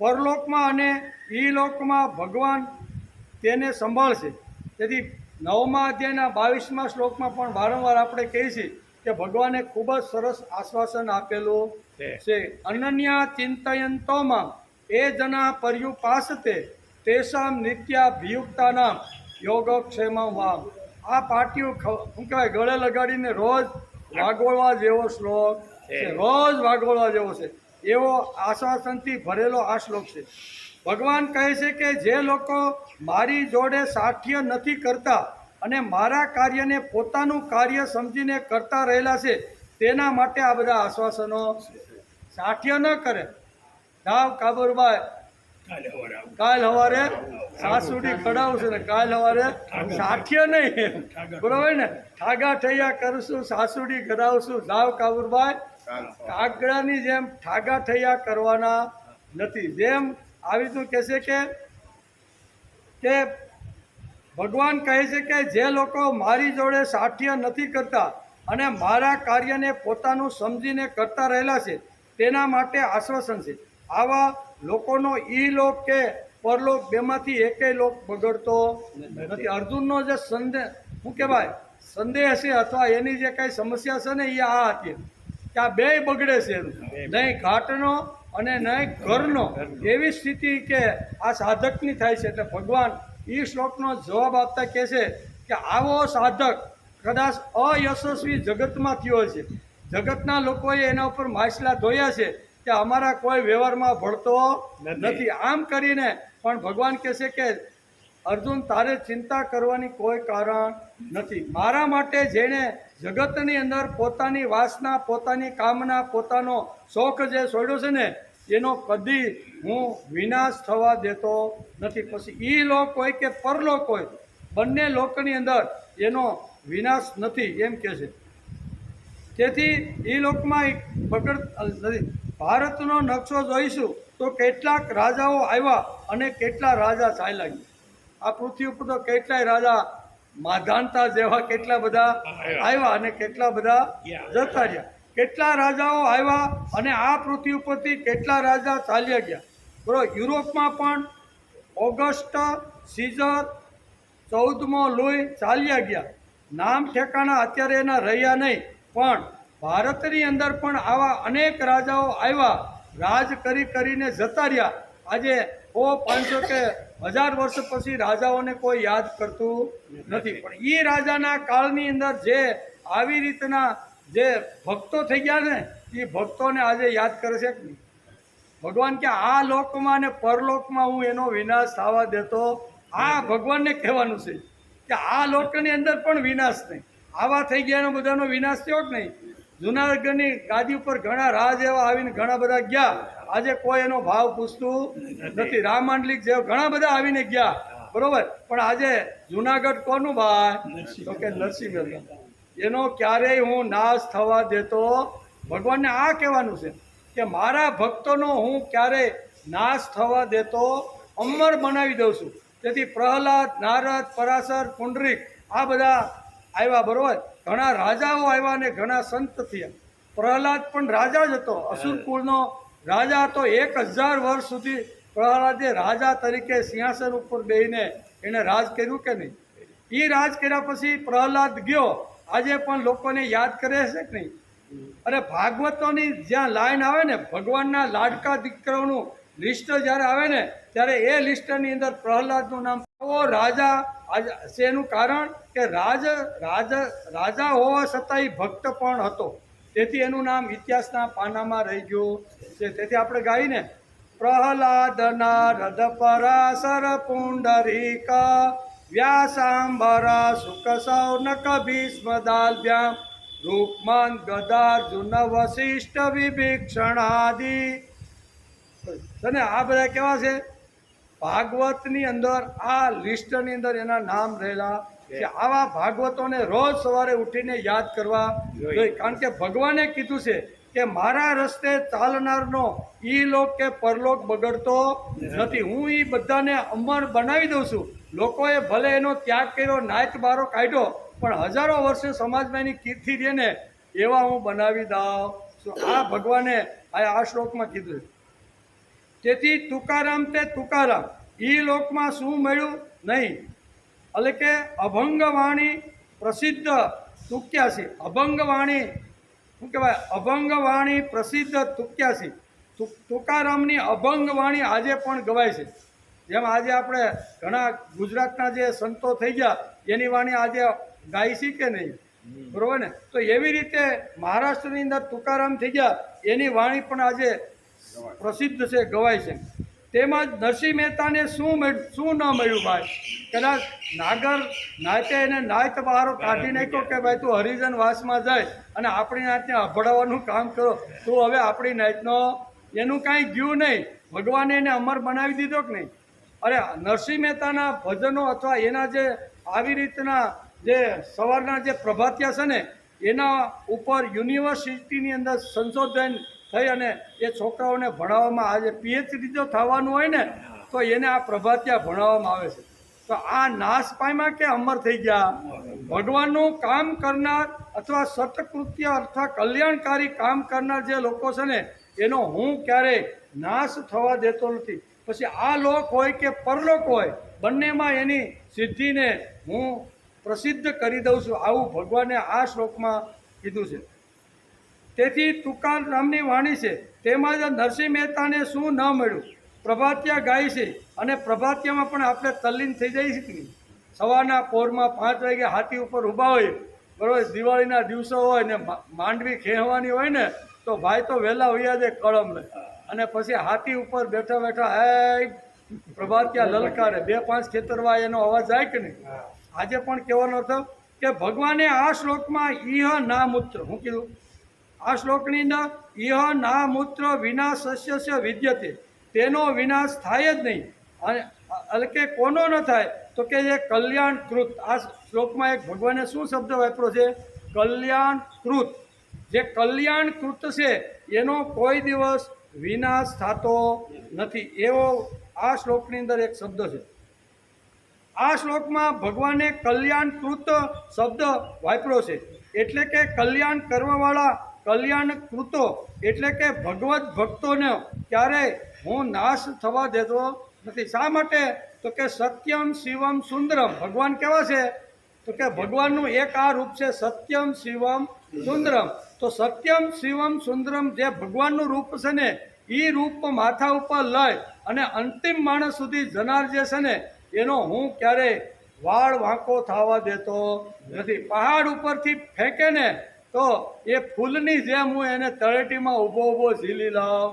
તેનો વાળ વાંકો થાય, ગમે તેવા પ્રયત્ન થાય પણ મારા ભક્તનો વાળ વાંકો થવા દેતો નથી, એવું આ શ્લોકની અંદર કહે છે. જે ભગવાનનું રૂપ છે તે પ્રત્યેકના મગજમાં અને પ્રત્યેકના જીવનમાં જાય તે માટે જે પ્રયત્નો થતા હશે તે ભગવત કાર્ય માટેના પ્રયત્નો છે. અને આવા લોકોને માટે શ્રીમદ ભગવદ્ ગીતાના 40 શ્લોકની અંદર ભગવાને કલ્યાણ કૃત શબ્દ વાપર્યો. કેવા લોકો માટે? આવા લોકો માટે. ભગવાન પણ એને માથે લઈને ફરે છે કે નહીં? બરોબર. જ્ઞાન એટલે સરસ્વતી, અને સરસ્વતીનું આપણે કહીને કે ભગવાનનું વાહન કયું તો કે હા સરસ્વતીનું વાહન મોર એમ, બરોબર. એટલે મોરનું જે પીછું છે ને એ ભગવાન પણ પોતાના મુગટ ઉપર ધારણ કરે છે. એનો અર્થ શું થયો? જ્ઞાનને અને વિદ્યાને લઈને જે જગતમાં લોકો ફરતા રહેલા છે ને એને પણ હું માથે રાખીને ફરું છું. જે જ્ઞાન અને વિદ્યા સમાજના અંતિમ માણસ સુધી પહોંચાડવાનો પ્રયત્ન કરે છે એવા લોકોને હું માથે લઈને જગતની અંદર એની કીર્તિ ગાઉં છું. તેથી આ કામો કરનાર ભગવાન આ શ્લોકમાં આશ્વાસન આપે છે કે મારા ઉપર ભરોસો રાખ, ઈલોક પરલોકનું કલ્યાણ હું જોઈ લઈશ. ઈલોક અને કલ્યાણ લોકના આડો તારી અંદર કોડ આવે છે ને એ બધાને હું જોઈ લઈશ. ભગવાન શું કહે છે? અર્જુનને બરોબર કહે છે કે હે અર્જુન, તારે કોઈ ચિંતા કરવાની કારણ નથી. તે બે જે શંકાઓ અથવા બે સંદેહો મારી સામે તે જે વ્યક્ત કર્યા ને એ બંને વ્યક્તોનો જવાબ ભગવાન આપતા કહે છે કે ઈ લોક અને પરલોકમાં મારા ભક્તનો, મારા સાધકનો વાળ વાંકો થવા દેતો નથી.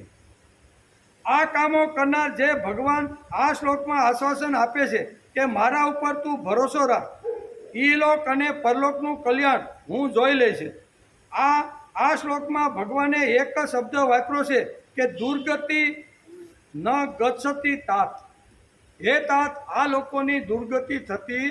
હું ભગવાને વાપરો કે દુર્ગતિ ન ગચ્છતિ તાત, તેને દુર્ગતિ આપવાની કોઈની તાકાત નથી. મારો જે ભક્ત છે એને કદાચ દુર્ગતિ આપવાનો કોઈ માણસ જો પ્રયત્ન કરશે ને તો એને હું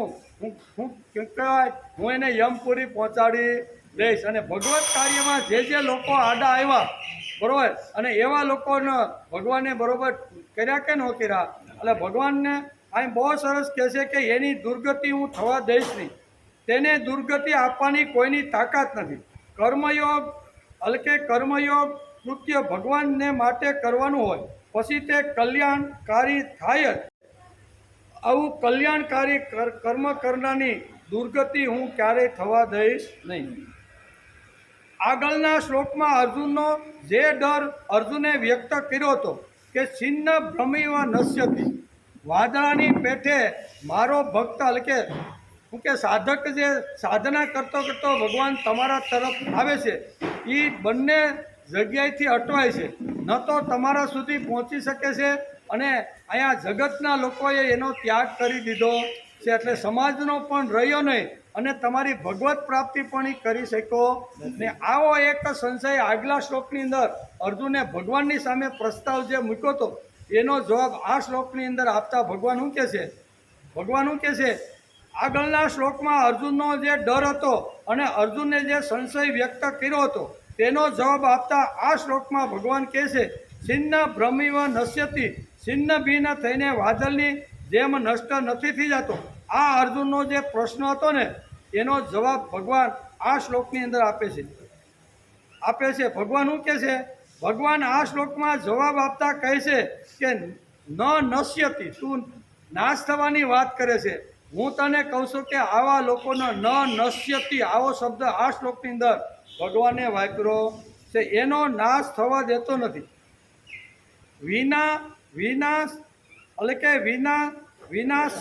નસ્તસ્ય ન વિદ્યતે, ફોગટલાટનું આ આશ્વાસન નથી. આ આશ્વાસન કોનું છે? કે જેણે ઉત્પત્તિ, સ્થિતિ અને લય જે શક્તિએ કર્યું એ શક્તિ અહીંયા અર્જુનને અત્યારે આશ્વાસન આપી રહી છે કે આ આશ્વાસન છે.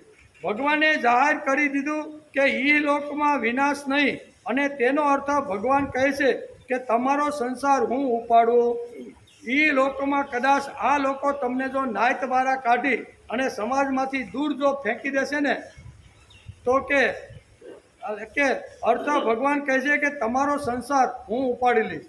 કદાચ તમને બહાર કાઢવાનો પ્રયત્ન કરશે તો તમારો સંસાર ઉપાડવાની જવાબદારી હું લઉં છું. બસ આ મારું કામ આ છે. વામને તેની બાને સમજાયું કે મારે શું કરવું જોઈએ. વામનનો અદિતિના પેટે જન્મ થયો, બરોબર, અને વાર્તા તો લાંબી છે આખી, કારણ કે 10 અવતારની અંદર આ અવતાર પણ એક આવે છે. એટલે વામન અવતાર જે વખતે થયો અને અદિતિના પેટે એમણે જન્મ ધારણ કર્યો અને બાને મોટો ત્યાં પછી બાળક કોઈમાં પૂછે કે બા મારે શું કરવાનું છે, તો બા બધી એને સલાહ આપે છે અને કહે છે કે વામને તેની બાને સમજાયું કે તેણે શું કરવું જોઈએ. એટલે કે વામનમાંથી તારે વિરાટ થવાનું છે. તું ભલે અત્યારે વામન ઠીંગણો છો પણ વિચારોથી તારે મહાન થવાનું છે. અને જેની પાસેથી વિચારો નીકળી ગયા છે, બ્રાહ્મણ જાતને અત્યારે આખી કોને ખરીદી લીધી છે? રાજાના હું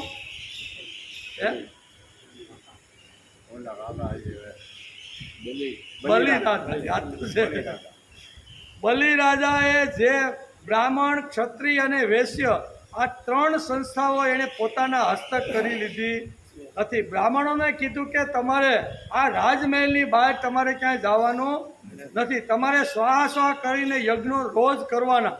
અને બ્રાહ્મણોને બધાને જે સંસ્કૃતિનું કામ કરનાર, જે ત્યાં ઘર સુધી વૈદિક સિદ્ધાંતો લઈ જનાર જે બ્રાહ્મણો હતા ને, એ બલિરાજાએ મોટી દક્ષિણા આપી અને બ્રાહ્મણોને કીધું તમે તમતારે જવ ને તલ ને ઘી હોમી અને સ્વાહ કરી રાખો, તમારા આજીવિકાની જવાબદારી મારી. એટલે બ્રાહ્મણોને બાંધી દીધા. ક્ષત્રિયો જે બુદ્ધિમાન ક્ષત્રિયો હતા એના હાથમાંથી સત્તા લઈ લીધી અને પોતા સગાવાલાને બધાને અલગ પદ ઉપર બધાને બેહાડી દીધા. કોઈ ખુરશી વિભાગમાં આવે, કોઈ આવી રીતના નવા વિભાગો ખોલી અને બલિરાજાએ બધાને બેસાડી દીધા. વેપાર જે વૈશ્યના હાથની અંદર હોવો જોઈએ એ વેપાર પણ પોતાના હાથની અંદર. આ 3 મોટી જે સંસ્થાઓ છે, બ્રાહ્મણ, ક્ષત્રિય અને વૈશ્ય, આ 3 સંસ્થાઓને હસ્તગત કરી અને રાજા બલિ એને પોતાના હાથમાં લઈ લીધી. અને તેથી આ બાને પૂછે છે કે બા મારે હવે શું કરવાનું? તો બા જવાબ આપતા કહેશે કે બલિરાજાએ આ 3 સંસ્થાઓ પોતાના હસ્તગત કરી લીધી.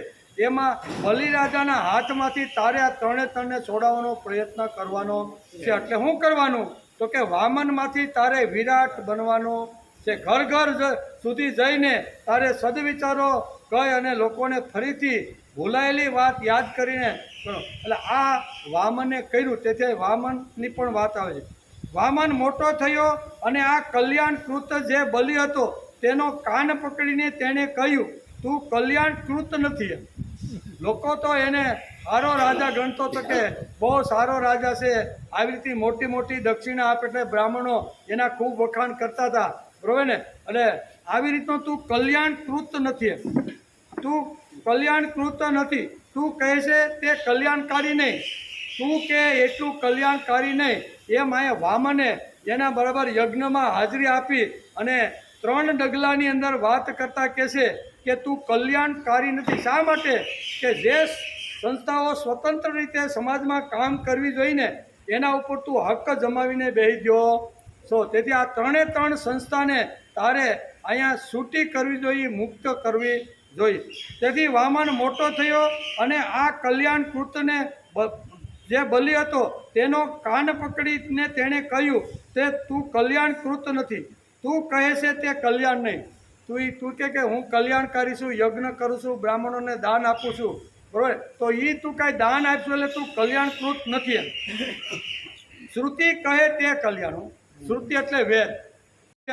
વેદો કહે છે તે કલ્યાણ તારા મનમાં આવે અને તું કરવા લાય એ કલ્યાણ નહીં.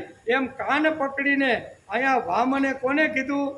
બલિરાજાનો કાન પકડી યજ્ઞની અંદર આવ્યા છે. બ્રાહ્મણનું રૂપ, બટુકનું રૂપ ધારણ કર્યું છે. બલિરાજાને એમ થયું કે સારું, મારો આ યજ્ઞ આજે સફળ થાય, મોટી દક્ષિણા આ બ્રાહ્મણના છોકરાને આપી દે ને અને આ પણ મારો યશ મારો કીર્તિ ગાતો થઈ જશે. એટલે કે માગ હું તારે જોઈશી. એ કે હું માગું એ તમે આપશો. બાંધી દીધો પેલા બટુ કે કોને બાંધ્યો? બલિરાજાને. હું જે માગું એ તમે જો આપવા માટે તૈયાર હોય તો જ હું માગું, નકર મારે માગવાની જરૂર નથી. એમ કરી અને અહીંયા 3 ડગલા એટલે ક્યાં? બ્રાહ્મણ, ક્ષત્રિય અને વૈશ્ય, આ 3 જે સંસ્થાઓ હતી ને એને મુક્ત કરવાનું કામ અહીંયા વામને કરેલું છે. પોતાને સારું લાગ્યું તે કામ દુર્યોધને કર્યું, જરાસંઘે કર્યું, બલિએ કર્યું, દુર્યોધને કર્યું, દક્ષ રાજાએ કર્યું. આ બધાએ કર્યા કે નહીં? પોતાના મનમાં આવે એવી રીતના આ લોકોએ યજ્ઞ કર્યા તો બધાને યજ્ઞમાં જઈને જ માર્યા. બધાએ ભગવાને માર્યા કોને? કાગબલી જે સરાવતો હતો સવારના પોરની અંદર, ભગવાન વેશ પલટો કરી અને ભીમ અને અર્જુનને લઈ અને જરાસંઘ જે વખતે કાગબલી શ્રાદ્ધ સરાવતો યજ્ઞ કરતો ને ત્યાં જ એને માર્યો. હવે યજ્ઞ કરનારને મરાય ખરો, પણ ભગવાને માર્યો. દક્ષ પ્રજાપતિનો જે યજ્ઞ હતો એ વિધ્વંસ કરાવી નાખ્યો. શા માટે? કે બધાને બોલાવ્યા, દેવતાઓને આમંત્રણ આપ્યું, પણ ભગવાન શિવજીને આમંત્રણ આપ્યું નહીં. ભગવાન વગરનો જે યજ્ઞ છે ને એ યજ્ઞ ગમે એટલો ખર્ચો કરીને ગમે એટલી દક્ષિણા આપીને કોઈ માણસ જો કરતો હોય અને ભગવાનનું જ્યાં સ્થાન ન હોય ને એ યજ્ઞ ધ્વંસ થવો જોઈએ. એટલે ભગવાન શિવજીએ રાજા દક્ષનો યજ્ઞ ધ્વંસ કર્યો કે નહીં? આ બધું સમજવા જેવું છે કે યજ્ઞ કરનાર માણસની પૂજા થવી જોઈએ, એને યશ અને કીર્તિ મળવી જોઈએ. તો ભગવાને તો આ યજ્ઞ કરવાવાળા બધાને માર્યા ભાઈ. તો માર્યા એનું કારણ શું છે? કે એ જે કાર્ય હતું કલ્યાણકૃત નથી. ભગવાને ગીતામાં બહુ સ્પષ્ટ રીતે આ શ્લોકની અંદર કીધું કે જરાસંઘ જે કાર્ય કરતો હતો, દુર્યોધન જે કાર્ય કરતો હતો, દક્ષ પ્રજાપતિએ જે હેતુથી યજ્ઞની શરૂઆત કરીને આ બધા કલ્યાણકારી યજ્ઞ નથી. યજ્ઞ કલ્યાણકારી હોવો જોઈએ. જે યજ્ઞ કર્યા પછી હજારો લોકોનું હિત એ યજ્ઞના માધ્યમથી થવું જોઈએ. તેથી અહીં કહે છે ભગવાનને જે કલ્યાણકૃત લાગે એવું કામ કરવા વાળા જે હોય છે તેના માટે ભગવાને આ શ્લોકમાં ન દુર્ગતિ તાત ગચ્છતિ એવો શબ્દ ભગવાને આ શ્લોકની અંદર વાપર્યો છે કે જે કલ્યાણકારી કામ કરે છે. કલ્યાણકારી કામ કયું? તો કે ભગવાનથી વિમુખ થયેલો જે જીવ છે, ભગવાન પ્રત્યે જેને બિલકુલ આસ્થા, શ્રદ્ધા કે વિશ્વાસ નથી એવા લોકોની પાસે બેસી અને ભગવાન ઉપરનો પ્રેમ, ભગવાન ઉપરનો ભાવ વધે એના માટે પોતાની ચામડી ઘસે, લોહીનું ટીપે ટીપું જે ઘસી અને સમાજને આવી રીતનો બનાવવાનો જે પ્રયત્ન કરે એને કલ્યાણકૃત કર્મ કહેવામાં આવે છે. ભગવાન અહીંયા કલ્યાણકૃત કર્મ એક શબ્દ આ શ્લોકની અંદર વાપર્યો છે. કલ્યાણકારી કર્મ કયું છે? તો કે 7મા પડદે કોઈ પણ પ્રકારની અપેક્ષા રાખ્યા વગર માનવ જાતનું કલ્યાણ થાય અને સમાજનો ઉદ્ધાર થાય એના માટે જે મન, બુદ્ધિ, શક્તિ જે કાંઈ વાપરી અને ઘસાવાનો પ્રયત્ન કરે એને કલ્યાણકૃત કર્મ કહેવામાં આવે છે. યજ્ઞો મોટા આજે જગતમાં થાય છે કે નહીં? મહિનાઓ સુધી ઘણા તો સંપત્તિવાન લોકો હોય ને મહિના સુધી યજ્ઞ કરે, ઘણાને ઘણી દક્ષિણા આપે, ઘણું બધું કરે, પણ એની પાછળ જો હેતુ જો ખરાબ હોય, એની પાછળનો સ્વાર્થ જો હોય અને એની પાછળથી કાંઈ કમાઈ લેવાની જો હોય ને તો એ કલ્યાણકૃત યજ્ઞ કહેવાતો નથી. તેથી આવા યજ્ઞ જે કલ્યાણકૃત યજ્ઞ જે ન કરતા હતા એવા લોકોને ભગવાને દક્ષ પ્રજાપતિના યજ્ઞને ઢોળી ફોડી નાખ્યો કે નહીં, વેર વિખેર કરી નાખ્યો. બધાને મોકલા કે જાઓ, એ કે આ એની જાતનો સમજાશે હું ભલેની આવી રીતના મારા શું કહેવાય સસરા, ભલેની મારા સસરા હોય પણ સસરાને પણ આવી રીતના હા ભગવાનને બાજુમાં રાખીને યજ્ઞ કરવાનો કોઈ અધિકાર નથી. તેથી આવા લોકોને ભગવાને જગન્નાથ એટલે કે આવા લોકોનો ભગવાન છે, આવા લોકોનો જગન્નાથ છે. અને એને ઘેર બોલાવ્યા વગર આવીને ઊભા રહે અને કુંવરબાઈના મામેરા પૂરે ને ભાઈ એને કલ્યાણકૃત યજ્ઞ કહેવામાં. નરસિંહ મહેતાનો જે વૈચારિક યજ્ઞ ચાલતું હતો, ઘરે જઈને દેવી વિચારો સમાજના અંતિમ માણસ જે ભજન કીર્તન દ્વારા જે પહોંચાડવાનો જે પ્રયત્ન કરતા હતા ને એ શા માટે કરતા હતા કે પ્રભુ તરફ હળવે હળવે માણસ વળે, પ્રભુને લાડકો દીકરો થાય, પ્રભુ ઉપર એનો પ્રેમ બેસે અને ભગવાનની ભક્તિ કરતો થાય ને એ હેતુથી અહીંયા નરસિંહ મહેતા રાત દિવસ હાથની અંદર શું કહેવાય કરતા લઈને ફરતા હતા. એને કહેવાય કલ્યાણકૃત યજ્ઞ. અને આવો કલ્યાણકૃત જે યજ્ઞ કરે છે ને ત્યાં ભગવાનને ન બોલાવે ને ભગવાનને ખબર પડી જાય કે મારો ભક્ત અત્યારે અગવડમાં આવ્યો છે, હાલ મારે એની અગવડ દૂર કરવાની છે. એટલે કુંવરબાઈના મામેરાનો જ્યારે પ્રસંગ આવે છે એની હાવ તો એવી હતી ને, એ તો આપણે વાંચી તો ખબર પડે એવી હતી. અને એણે કીધું કે તારા બાપો તો હાવ રખડતો ભટકતો છે, હવે એની પાસે શું છે કે લઈને આવશે એ કે. પણ એ કે બા તમે જરીક મને લિસ્ટ તો બનાવી આપો કે આપણે મામેરામાં હું લાવવું જોઈએ, એ મારા બાપાને મોકલી આપી, પછી એની સગવડતા થાય તો લઈને આપશે, પણ તમારે શું જોઈએ છે એમ કરીને આખું લિસ્ટ બનાવ્યું. અને છેલ્લે કીધું કે પાણાના પથરાય લખીને એ કે શું કે છે પાણાના પથરાય લખીને એને તો આ કુંવરબાઈ તો લખી નાખે ને પછી મોકલું આખું લિસ્ટ. બરાબર. અહીંયા નરસિંહ મહેતા તો ભગવાન ઓનરના પત્ર થાય કે નહીં, આને કહેવાય કલ્યાણકૃત કર્મ. ભગવાને ગીતામાં જે શબ્દ વાપર્યો છે ને કે આવા લોકો માટે આને કહેવાય કલ્યાણકૃત કર્મ. તેથી અહીં કહે છે કે આવા લોકોનો ભગવાન છે, આવા લોકોનો જગન્નાથ છે, અને ઘેરે બોલાવ્યા વગર આવીને ઊભા રહે અને કુંવરબાઈના મામેરા પૂરે, આને કહેવાય કલ્યાણકૃત કર્મ. કેવું? કલ્યાણકૃત કર્મવાળા લોકોનું ભગવાન ક્યારેય ઓછું કે ઓછપ આવવા દેતા. ખરા અર્થમાં જે કલ્યાણકૃત હોય ને ત્યાં ભગવાન કોઈ દી એને ઓછપ આવવા દે નહીં. આવા મહાપુરુષો રાત દિવસ પરસેવો પાડી લોહીનું ટીપે ટીપું ભગવાન માટે ખર્ચે છે, તે ન દુર્ગતિ. ભગવાન કહે છે એની કોઈ દિવસ હું દુર્ગતિ થવા દેતો નથી. એમ કે એકનાથ સદની માધવજી સર્વ કામ હી કરતો. આ કેવી ભાષા છે? મરાઠી ભાષા. મરાઠી ભાષાની અંદર કોઈ સંતે ગાયું છે કે એકનાથ સદની માધવજી સર્વ કામ કરીતો, સેવા કરે ચંદન ઘાસી, ગંગે છે કાવડી ભરતો. શું કે છે? આવો કે મહારાષ્ટ્રના સંત એકનાથ કેટલું પ્રભાવી વ્યક્ત હતું, કેટલું આવી રીતનું કામ કર્યું હતું. બરાબર. ધણી ધણિયાની બંને એક બીજાને અનુકૂળ અને બંને પ્રત્યે એ બંને સુખી હતા અને વૈભવની ટોચ ઉપર એ કાળમાં આ બંને બેઠેલા હતા. ભગવાન પોતે જેમના ઘરે રસોઈ કરતા એ એકનાથનું જીવન કેટલું ફકડ છે.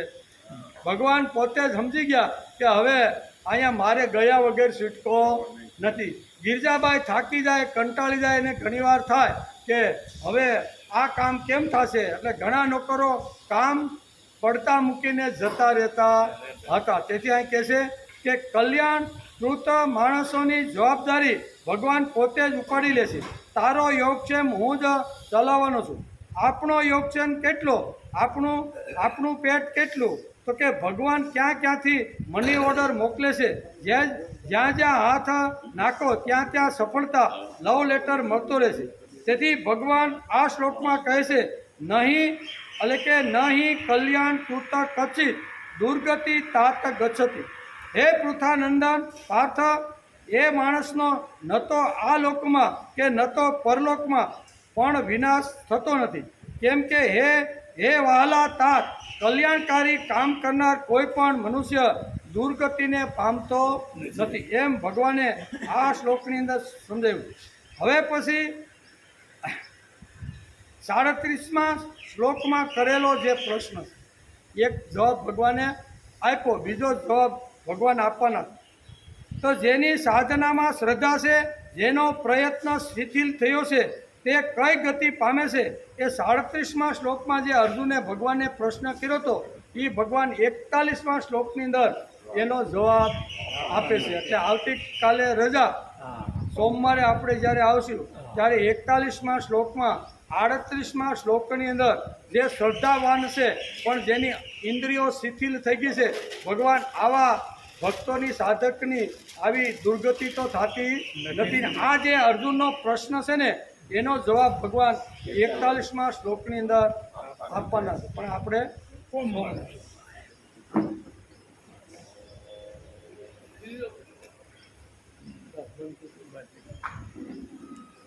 થઈ ગયું. બસ હોઈ જતી લાગે પછી ટાઈમ મોડી આવે. ઓવર થઈ ગયો ટાઈમ ઓવર નથી થયો ને ના, time અગિયાર કેટલા છે આપણે ભાઈ વાંધો તે તો માપે જ છે time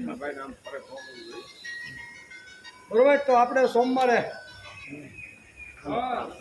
વસુદેવ સુતં દેવં પંચજારો નમસ્તનમ દેવકી પરમાનંદમ કૃષ્ણં વંદે જગદ્ગુરુ ગુરુર્બ્રહ્મા ગુરુર્વિષ્ણુ ગુરુદેવો મહેશ્વર ગુરુ સાક્ષાત પરબ્રહ્મ તસ્મૈ શ્રી ગુરુવે નમઃ નારાયણં નમસ્કૃત્ય નરં ચૈવ નરોત્તમં દેવી સરસ્વતી વ્યાસ તતો જયમુદીરયે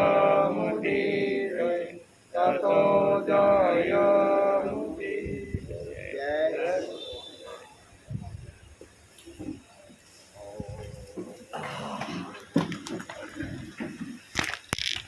એટલે જોઈ બંધ થઈ ગયું છે ચાલુ છે જોઈ લેજો તમે